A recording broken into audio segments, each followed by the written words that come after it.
Hey guys, how's it going? So what am I working on now? Well, I got my Dodge Grand Caravan. An issue cropped up that I've actually never had with a Grand Caravan before, or Caravan, or Voyager, or Town and Country. I've never had one of these issues before with one of these. Excuse me. So Meg, my wife, Mrs. Wrenching, she was saying to me, "Hey, I'm hearing a clicking noise in it. I don't know what it is." So I'm like, "You're hearing a clicking noise? A clicking, a ticking, a tapping? What is it?" She goes, "No, it's a clicking. Happens every once in a while when I start it." Okay. I could never duplicate it. Could never get it to happen. So the other day, I go to drive this thing, and it was first thing in the morning, so it was cold out. Well, cool. You know, it was like right in the mid-40s, I'd say. The day before, it was, low 80s when I parked it. I had driven it the day before. So I had the AC on. So I got in it, started it up, went to go turn the heat on. I hear click, click, click, click, click, click, click, click, click, click. I'm like, okay, that's the HVAC housing. It's one of the motors, one of the doors, something is making that noise. And it stopped. Okay. And I noticed, hey, I can't control the heat on the driver's side. It's got dual zone left and right. But I can't control the heat on the driver's side. It stayed cold. Passenger side was hot. Driver's side was cold. So I'm like, okay. Went and did whatever I had to do. I came back to it, started it up, and all of a sudden I have heat on the driver's side. I notice if I have heat, I can control it down and I can control it up. As long as I don't go all the way down. If I don't go full cold, I can control it back up. If I go full cold, it won't come back up until I restart it. Okay? So that, for some reason, it's just kind of an odd scenario. So right there I'm thinking, okay, the blend door inside the HVAC housing, that's what controls the heat. The blend door means blending cold to hot. The blend door itself is not broken because I can control it. And the fact that I'm hearing click, click, click, click, click, click, click, click tells me probably the plastic gear inside the motor is no good, or the actuator, whatever you want to call it. I have a new one. I'm going to replace it. I've actually never done one on one of these. And I was a Chrysler tech for 21 years, almost 22 years. So like I said, the one for the driver's side is basically like above the gas pedal.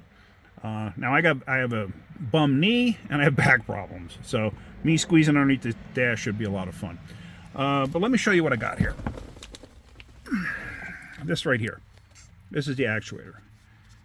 And as you can see, it's got this little spline piece. This actually fits into the door. This male end fits into the female door. And then this bolts up to the housing. There's a motor in here, inside here, that runs a gear, and it allows this to turn. So this will turn, like let's say, let's rotate that around so that flat's at the 12 o'clock position. It'll rotate that from, like, say, the 12 o'clock position to anywhere from the 6 o'clock position to the 9 o'clock position, or anywhere in between. It just depends on what you choose. And it also depends on the design of the HVAC doors. Once the door stops, this thing should stop on its own. The problem is, like on my Dodge truck, the door is broke. And the reason being is because the motors were actually more powerful than the doors were designed to handle. So the doors would come to a stop and the motor would keep trying to make them go and eventually snap the doors. These are not known for that. The Dodge pickup truck, my Dodge pickup truck, is known for that. So I picked this up off of Amazon because I'm trying to be budget friendly with this van now. I mean, it's got just about 250,000 miles on it. I figure if I can get another 100,000 out of it, I'll be happy. So we're going to find out. But yeah, I'm going to replace this. Breaking out my new screwdrivers I got from Greg Versace. Thank you so much. I actually got the headlight that he gave me, which is kind of a neat headlight. I'll show you here real quick. Just want to show you. I think this is kind of neat. That's why I'm showing it to you. So here is the headlight itself. And the neat thing is the front piece pops off. And you could use this as its own separate light. And if you do, you have that internal. And that internal piece, if I can line this back up, actually shuts off once you put this nose piece back on.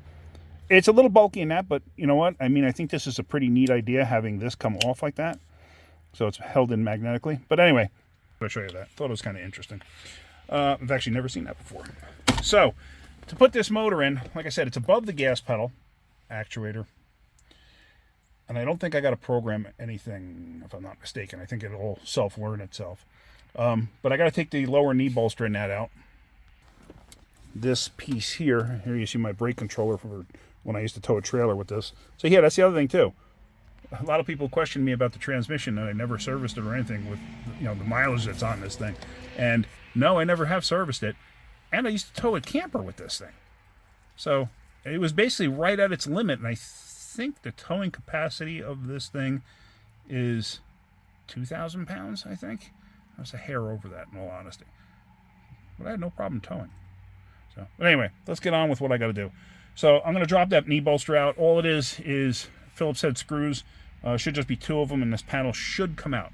So let me get that out. If I have run into any issues, I'll show you. All right, with the trim panel down, you got to take the side piece off too, because there's one screw that comes in from the side. This panel sits here. Drop the panel off. There's 4 screws. They're all Torx that hold that in place. I thought it was Phillips. It's Torx. And if you look up there, over there, that black piece right there, there's a screw there and a screw up there. Those are the ones you got to take out to get that piece out. That motor right there is for adjustable pedals, but the adjustable pedals on this thing actually, the motor seized up or something because it stopped working. You used to be able to adjust the pedals up and down, but honestly, how often do you need to really do that? So, I mean, it depends on driver. I mean, my wife's much shorter than I am, but she never had to adjust them either. So, but yeah, regardless. So now what I got to do is get in there and get those 2 Torx screws out, and that piece should pull out with no issue. It should pull straight out. What I might do is just take the connector off the adjustable pedals for now, just to make my life a little bit easier. So, all right, let's try that. I tell you what, those adjustable pedals sure add a degree of difficulty to getting that top screw out. Basically because I have a hard time manipulating myself in there. You know, a younger guy, a little bit smaller than me, would probably have no problem whatsoever. But yeah, for me it's a little difficult. So let me continue working getting that 1 screw out, and then the thing should just slide off. Okay, so I got the screw out. I still got to disconnect the electrical connector, but this thing should slide straight out. Let's see. Yeah, like that. All right, let me try to get in there, get that connector off. All right, so it's out. Now, if you saw that connector had like this little red piece, you saw these little red tabs to each side, that's a lock. I don't know why they bother with locks, because, you know, I mean, all these years, think about how many electrical connectors have come apart underneath your dashboard. Yeah, I can't think of a single time either. I don't know why they got to put locks on stuff like this. There's no reason for it. The adjustable pedal didn't have a lock. Why'd this have a lock? Anyway, I'm going to take this thing apart so you can see what the inside looks like. Hang on a second. Okay, and so there it is. There's the brake. Right there. As you can see, it sheared a tooth off. It started to beat up the other teeth. There's that piece of tooth right there. And you can see that gears, look closely at the edges there, started to wear it off. But that's really all it is. It's just a bidirectional motor. And there's nothing wrong with the motor. It was just the gear broke. So, this is what it is. What are you going to do? So I got the new one to put in there. I'm sure I'm going to have somebody comment that they would have fixed this. You know, I would have taken it apart, JB welded it, filed it down. Yeah, well, no, I'm not going to bother with that.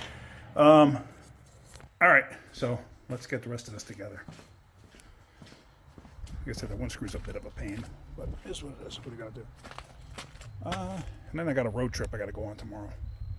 So I'm going to be on the road pretty much all day.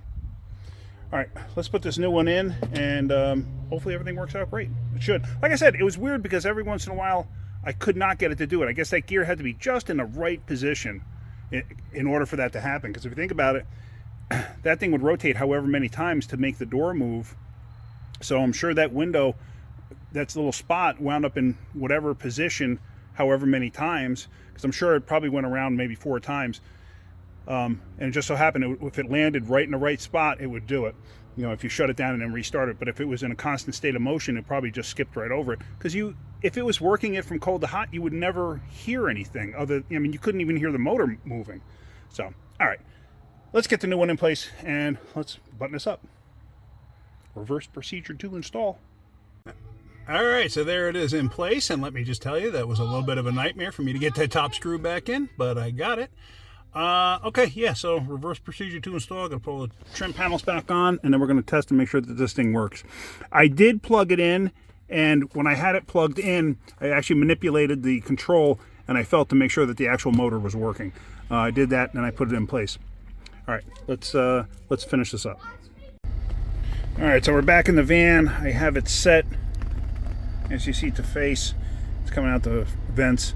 So now I go all full cold, and like I said, most of the times you couldn't hear the clicking. It's just I couldn't control this side, and then all of a sudden I could control this side. And you know, of course, you saw that stripped gear, so I'm pretty confident that was the whole issue. But, so right now it's cold. Let's crank up the heat. This side responds faster, but this side's getting hot. Yeah, it's hot now.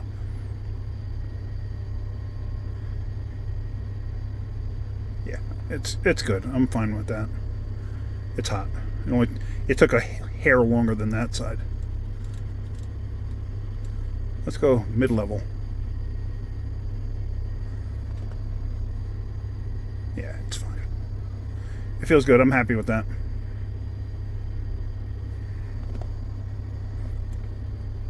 But of course, this is climate control, and I've actually had this before at the dealer with one of these, where a customer came in and said